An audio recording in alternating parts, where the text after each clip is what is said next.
কম্পিউটারের আর একটা নতুন ক্লাসে সবাইকে স্বাগত।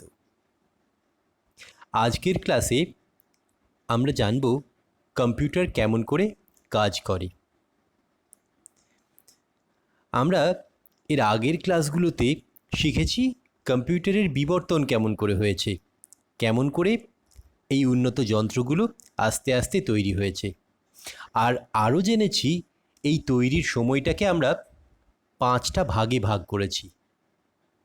আর আমরা যে কম্পিউটারগুলো ব্যবহার করছি সেগুলো হচ্ছে চতুর্থ ভাগ বা চতুর্থ প্রজন্মের কম্পিউটার। এর আগের ক্লাসে আমরা আরও জেনেছি যে এই চতুর্থ প্রজন্মের কম্পিউটারগুলোকে আমরা বেশ কয়েকটা ভাগে ভাগ করেছি। সেই ভাগগুলোর মধ্যে আমাদের ব্যবহার করা বর্তমান কম্পিউটারগুলো পড়ে ডিজিটাল কম্পিউটারের ভাগের মধ্যে। ডিজিটাল কম্পিউটারের মাইক্রো কম্পিউটার হচ্ছে আমাদের ব্যবহার করা কম্পিউটার। আমরা এই মাইক্রো কম্পিউটারেরই কাজ করার প্রক্রিয়া শিখব। মাইক্রো কম্পিউটারের মধ্যে ডেস্কটপ কম্পিউটারে আমরা এই ভাগগুলো সুস্পষ্টভাবে দেখতে পাই, কম্পিউটারের প্রতিটা অংশ তাদের কাজ করার প্রক্রিয়া।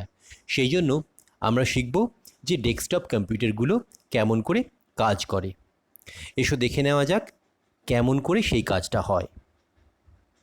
কম্পিউটারের এই কাজ করার প্রক্রিয়াটা অনেকটা আমাদের রান্নাঘরে রান্না হওয়ার মতো ব্যাপার। আমাদের রান্নাঘরে কি হয় বলো তো?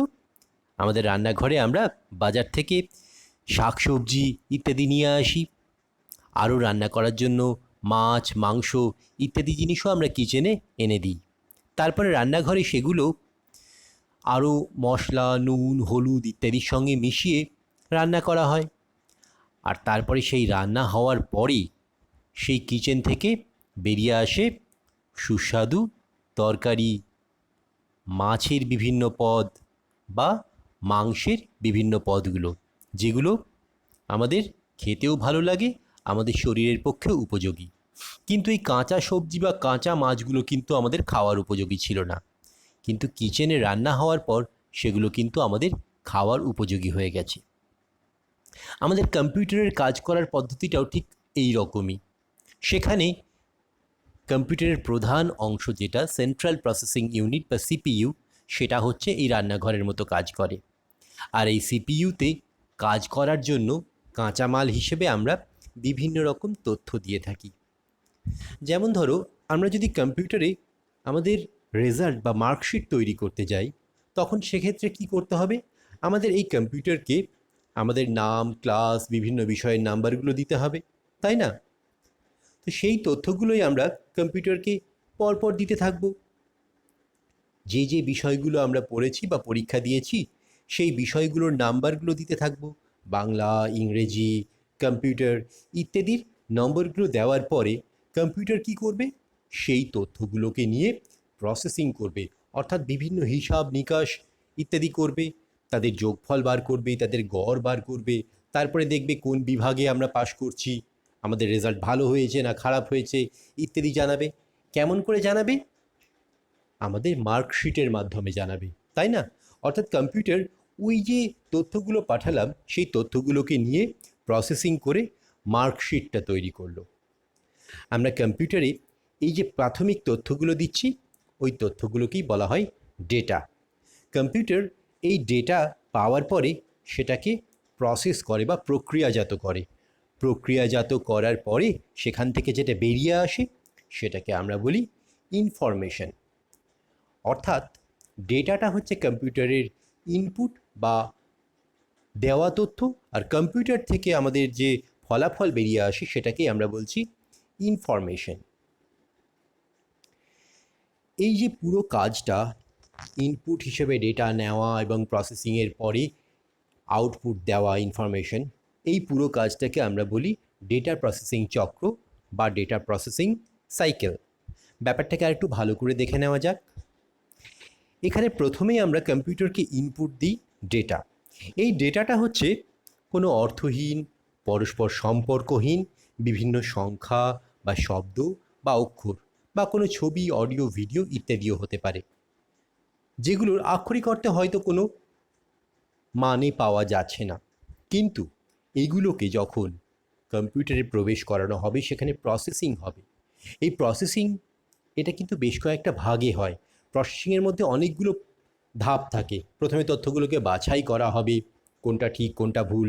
তারপরে সেগুলোকে গণনা বা ক্যালকুলেশন করা হবে, হিসাব নিকাশ করার পরে তারপরে কম্পিউটার সিদ্ধান্ত নেবে সেই তথ্যটাকে কম্পিউটারের ভেতরেই সঞ্চয় করে রাখা হবে, নাকি সেটাকে আমাদের দেখার জন্য বা বোঝার জন্য বাইরে দেওয়া হবে। যাই হোক না কেন, এই প্রসেসিংয়ের পরে সেই তথ্যটা বেরিয়ে আসবে, আর যেটা বেরিয়ে আসবে সেটাই হচ্ছে ইনফরমেশন। এই ইনফরমেশন কিন্তু ডেটার মতো অর্থহীন নয়। ইনফরমেশনের নির্দিষ্ট অর্থ আছে এবং তথ্যগুলোর মধ্যে পরস্পর সম্পর্ক আছে। অর্থাৎ ইনফরমেশন হচ্ছে অর্থবহ, পরস্পর সম্পর্কযুক্ত সংখ্যা, শব্দ বা অক্ষর। এটাই হচ্ছে আউটপুট। এবার এই ডেটা প্রসেসিং চক্র বুঝতে গেলে আমাদের ডেটা, এই ইনপুট আউটপুট ব্যাপারগুলোকে একটু ভালো করে দেখতে হবে। আমরা ডেটা এবং ইনফরমেশনের মধ্যে কি পার্থক্য আছে সেগুলো একটু খুঁজে দেখি, যা আমাদের এগুলিকে বুঝতে আরও সাহায্য করবে। ডেটা হচ্ছে কোনো ব্যক্তি, বস্তু ইত্যাদি সম্পর্কিত অর্থহীন এবং অসংগঠিত প্রাথমিক তথ্য, যেটা আমরা কম্পিউটারকে বা গণকযন্ত্রকে দিয়ে থাকি। অন্যদিকে ইনফরমেশন হচ্ছে কোনো ব্যক্তি বা বস্তু সম্পর্কিত অর্থপূর্ণ, সুসংগঠিত এবং অন্তিম তথ্য। ডেটা হচ্ছে প্রসেসিং বা বিশ্লেষণের আগের রূপ, আর সেই ডেটাকেই যখন প্রসেসিং করা হয় তখন আমরা পাচ্ছি ইনফরমেশন। অর্থাৎ ইনফরমেশন হলো প্রসেসিং বা বিশ্লেষণের পরের রূপ। এই ডেটাগুলো মানুষের দ্বারাই সংগৃহীত করা হয়, আর সংগ্রহ করার পরে সেগুলো কম্পিউটার দ্বারা তৈরি করা হয় বা প্রস্তুত করা হয়।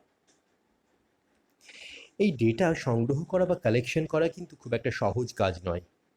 এটি যথেষ্ট শ্রম সাপেক্ষ এবং ব্যয় সাপেক্ষ। কিন্তু সংগৃহীত ডেটা যখন কম্পিউটারকে দেওয়া হচ্ছে, কম্পিউটারের জন্য কিন্তু কাজটা খুব একটা শ্রম সাপেক্ষ নয়। অর্থাৎ ইনফরমেশন তৈরিটা কিন্তু তুলনায় কম শ্রম সাপেক্ষ ও ব্যয় সাপেক্ষ। তাহলে আমরা যেগুলো শিখলাম সেগুলো একটু দেখে নিই। তাহলে ডেটার সংজ্ঞা হিসেবে আমরা কি বলতে পারি? ডেটা হলো কোনো বিষয়বস্তু বা ব্যক্তি সম্পর্কিত স্থূল বা অর্থহীন অসংগঠিত প্রাথমিক সংখ্যা বা শব্দ, যা নির্দিষ্ট পদ্ধতিতে প্রক্রিয়াকরণ বা বিশ্লেষণের পর সুসংগঠিত, অর্থপূর্ণ হয়। উদাহরণ হিসেবে আমরা কতগুলো শব্দ বলতে পারি, যেমন ধরো কলকাতা, বৈদ্যবাটী, কিমি, 50, যার আক্ষরিক অর্থে কোনো মানে পাওয়া যাচ্ছে না বা এদের মধ্যে কোনো সম্পর্কও পাওয়া যাচ্ছে না। আর ইনফরমেশনের সংজ্ঞা কি? ইনফরমেশন দেখো, স্থূল বা অর্থহীন অসংগঠিত প্রাথমিক ডেটাগুলি প্রক্রিয়াকরণ বা বিশ্লেষণের মাধ্যমে যে সুসংগঠিত, অর্থপূর্ণ, ব্যবহারের উপযোগী তথ্যে পরিণত হয় তাকে ইনফরমেশন বলে। উদাহরণ হিসেবে বলতে পারি কলকাতা ও বৈদ্যবাটীর দূরত্ব হলো 50 কিলোমিটার। দেখো, আমরা ডেটা হিসেবে যেটা দিয়েছিলাম সেখান থেকে কিন্তু কোনো মানে করতে পারছিলাম না, কিন্তু আমি এখন যে বাক্যটা বললাম এটা কিন্তু একটা অর্থ আছে, এটা হচ্ছে একটা ইনফরমেশন। আর ডেটা প্রসেসিং সাইকেল বলতে কাকে বুঝবো? যে প্রক্রিয়া বা পদ্ধতিতে সংগৃহীত অর্থহীন, অসংগঠিত প্রাথমিক তথ্যকে ব্যবহারের উপযোগী অর্থপূর্ণ তথ্যে পরিণত করা হয় তাকেই ডেটা প্রসেসিং সাইকেল বলা হয়। এবার আমরা দেখে নেব কম্পিউটারে ডেটা প্রসেসিং করার জন্য কি ব্যবস্থা করে রেখেছে, কম্পিউটারের ভেতরের গঠনটাই বা কেমন। এইটা দেখতে গেলে আমাদের জন ভন নিউম্যানের তৈরি একটা মডেলকে আমরা প্রমাণ হিসেবে ধরে রাখি, যেখানে এই মডেলে তিনি প্রস্তাবনা করেছেন বর্তমান কম্পিউটারের সমগ্র যন্ত্রগুলোকে একটা ছোট্ট পরিসরে তুলে ধরা। আমরা এখানে দেখতে পাচ্ছি যে মাঝখানে সিপিইউ বা সেন্ট্রাল প্রসেসিং ইউনিট বলে একটা অংশ আছে এবং দুপাশে আছে ইনপুট ডিভাইস এবং আউটপুট ডিভাইস। আমরা এক্ষেত্রে চার্লস ব্যাবেজের কথা মনে করতে পারি। উনি যে ধারণাটা দিয়েছিলেন কম্পিউটার তৈরি করার জন্য, সেই ধারণারই কিন্তু উন্নততর রূপ হচ্ছে ভন নিউম্যানের এই মডেল। এটাকে আমরা কম্পিউটারের ব্লক ডায়াগ্রামও বলতে পারি। এই যে সিপিইউ অংশটা দেখছি, এর ভেতরে কিন্তু বেশ কিছু অংশ আছে। এর ভেতরে প্রধান দুটি অংশ দেখতে পাই, একটা হচ্ছে প্রসেসর আর একটা হচ্ছে মেমোরি। প্রসেসর হচ্ছে প্রধান কার্যকরী অংশ, আর মেমোরি হচ্ছে তথ্য সঞ্চয় করে রাখার জায়গা। প্রসেসরের ভেতরে আবার আমরা দেখতে পাবো সিইউ এবং এএলইউ বলে দুটো অংশ। সিইউ এর সম্পূর্ণ রূপ হচ্ছে কন্ট্রোল ইউনিট, যার কাজ ভেতরের সমগ্র যন্ত্রগুলোকে কন্ট্রোল করা বা নিয়ন্ত্রণ করা। অন্যদিকে এএলইউ এর কাজ হচ্ছে বিভিন্ন গাণিতিক কাজ বা যুক্তিগত কাজ করা। এএলইউ এর সম্পূর্ণ কথা হচ্ছে অ্যারিথমেটিক অ্যান্ড লজিক ইউনিট। আর মেমোরির মধ্যেও আমরা দুটো ভাগ দেখতে পাই, এখানে প্রাইমারি মেমোরি এবং সেকেন্ডারি মেমোরি বলে দুটো ভাগ দেখতে পাই। এগুলোর ব্যাপারে আমরা পরে আরও আলোচনা করব। এখন আমরা দেখে নিই এই মডেলে কম্পিউটারগুলো কিভাবে কাজ করে।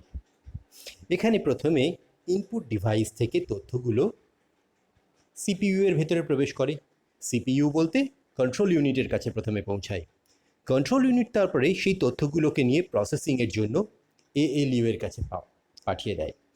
আবার এএলইউ এর এই কাজ করার জন্য অনেক সময় কম্পিউটারে সঞ্চিত তথ্যের প্রয়োজন হয়, তখন সিইউ আবার প্রাইমারি মেমোরির কাছে সেই তথ্য চেয়ে পাঠায়। এবার প্রাইমারি মেমোরির কাছে যদি সেই তথ্য থাকে, সেই তথ্য সরাসরি সিইউ এর মাধ্যমে এএলইউ এর কাছে এসে পৌঁছায়। কিন্তু যদি প্রাইমারি মেমোরিতে সেই তথ্য না থাকে, তখন প্রাইমারি মেমোরি আবার সেকেন্ডারি মেমোরির কাছে সেই তথ্য চায়। সেকেন্ডারি মেমোরি তখন সেই তথ্যটা প্রাইমারি মেমোরিকে পাঠিয়ে দেয়। প্রাইমারি মেমোরি সেই তথ্য পাওয়ার পরে আবার সিইউ এর কাছে ফেরত আসে। সিইউ সেই তথ্য পেয়ে আবার এএলইউকে পাঠিয়ে দেয়।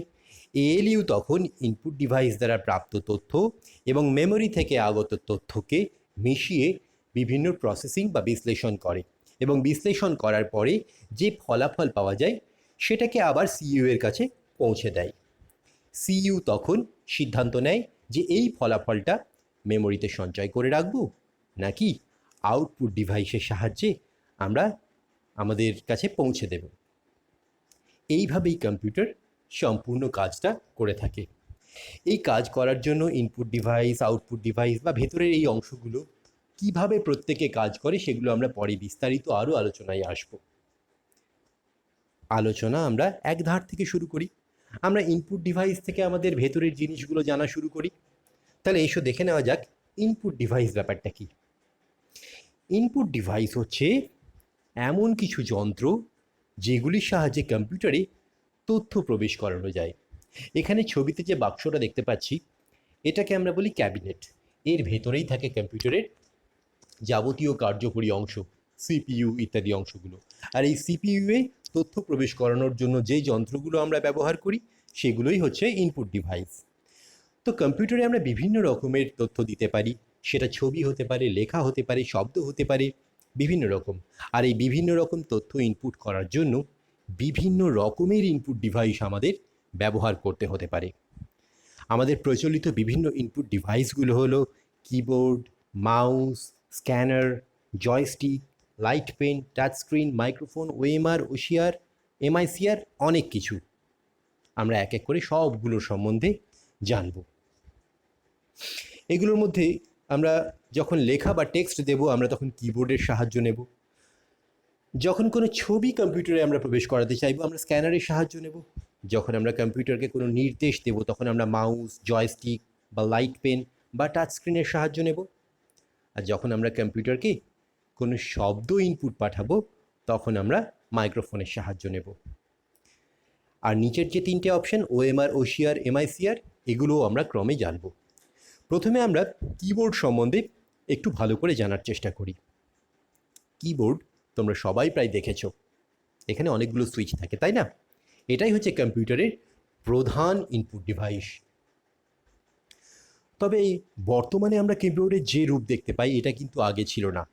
আগেকার দিনের কম্পিউটারে মোট 84টা সুইচ থাকতো। ওপরের ছবিটা তোমরা দেখতে পাচ্ছ, এটা হচ্ছে অ্যাপল কোম্পানির তৈরি করা অ্যাপল ওয়ান কম্পিউটার, 1960 সালের দিকে তৈরি করা। এখানে কম্পিউটারের সাথেই কিবোর্ড সংযুক্ত করা আছে, আলাদা হিসেবে কিন্তু কিবোর্ড থাকতো না। এই কম্পিউটারগুলোতে 84টার মতো সুইচ বা কি থাকতো। বর্তমানে অবশ্য এর থেকে অনেক বেশি সুইচ আমরা দেখতে পাই। আর এই সুইচগুলোকে আমরা বেশ কয়েকটা দল বা গ্রুপে ভাগ করতে পারি, যার প্রথমেই আসবে আলফা নিউমেরিক কি এর কথা।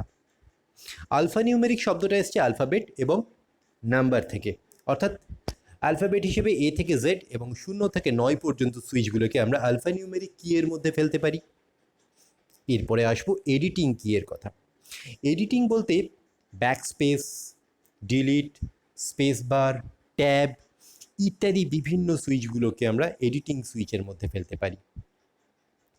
ফাংশন কি বলতে আমরা 12টা ফাংশন সুইচের কথা বলতে পারি, যেটা কিবোর্ডের একদম ওপরের দিকে লাইন দিয়ে F1, F2, F3 করে F12 পর্যন্ত চিহ্নিত করা থাকে। এই ফাংশন কিগুলোর সাহায্যে বিভিন্ন সফটওয়্যারে বিভিন্ন রকম কাজ করানো যায়। কম্পিউটারে 4টে অ্যারো চিহ্ন দেওয়া সুইচ থাকে, এগুলোকে আমরা নেভিগেশন কি বলি। এর সাহায্যে স্ক্রিনে থাকা কার্সারকে আমরা ডান দিকে বাঁ দিকে বা উপরে নিচে চালিত করতে পারি। এছাড়াও কম্পিউটারে মডিফায়ার কি বলে কতগুলো বিশেষ সুইচ থাকে, এগুলি প্রতিটি দুটো করে থাকে। অল্ট বলে দুটো সুইচ থাকে, শিফট বলে দুটো সুইচ থাকে, দুটি এন্টার সুইচ থাকে এবং দুটি কন্ট্রোল বা সিটিআরএল সুইচ থাকে। এগুলোরও বিশেষ বিশেষ কাজ আছে, আমরা কম্পিউটার ব্যবহার করতে করতে এগুলোর সাথে পরিচিত হব। এছাড়া কম্পিউটারে লক কি বলে কয়েকটি সুইচ থাকে, যার সাহায্যে বিশেষ কিছু সুইচকে আমরা লক করে রাখতে পারি বা এদের ফাংশনগুলিকে বন্ধ করে রাখতে পারি। এছাড়াও কোনো কোনো কিবোর্ডে আরও কিছু সুইচ থাকে যেগুলোর সাহায্যে মাল্টিমিডিয়া কন্টেন্টকে কন্ট্রোল করা যায়, অর্থাৎ কোনো অডিও বা ভিডিওকে প্লে করা, পজ করা, ভলিউম বাড়ানো বা কমানো ইত্যাদি করার জন্য সুইচ কিবোর্ডে থেকে থাকে। সেই কিবোর্ডগুলিকে আমরা মাল্টিমিডিয়া কিবোর্ড বলে থাকি। আমাদের এই কিবোর্ডগুলোর দিকে যদি আমরা তাকাই, তাহলে আমরা একটা জিনিস লক্ষ্য করব যে এগুলোতে কিন্তু আমরা ছোটোবেলা থেকে যে নিয়মে এবিসিডি শিখে এসেছি সেই নিয়মে কিন্তু এবিসিডিগুলো নেই। প্রথমেই আছে QWERTY, তাই না? এই প্রথমের অক্ষরগুলো থাকার জন্য এটাকে কোয়ার্টি কিবোর্ডও বলা হয়। অবশ্য এর আসল নাম হচ্ছে আর্গোনমিক কিবোর্ড। এখানে এই লেখাগুলো এরকম এলোমেলো করে থাকে কেন বলো তো? আসলে এর পিছনে কারণ আছে। তোমরা খেয়াল করে দেখবে ইংরেজি বর্ণমালার সবকটা অক্ষর কিন্তু সমান ব্যবহার করা হয় না। কোনো কোনো অক্ষর খুব বেশি ব্যবহার করা হয়, তো কোনো কোনো অক্ষর খুবই কম ব্যবহার করা হয়। আবার অন্যদিকে আমাদের হাতের আঙুলগুলোর দিকে খেয়াল করো, কোনো কোনো আঙুল খুব বেশি সক্রিয়, আবার কোনো কোনো আঙুল নাড়াতে আমাদের বেশ কষ্টই হয়। সেই জন্য এই দুটো কথা মাথায় রেখে কিবোর্ডের সুইচগুলোকে এমনভাবে সাজানো হয়েছে যাতে খুব দ্রুত আমরা টাইপ করতে পারি। যেগুলি বেশি ব্যবহার করা হয় সেই সুইচগুলি সুবিধাজনক পজিশনে রাখা হয়েছে।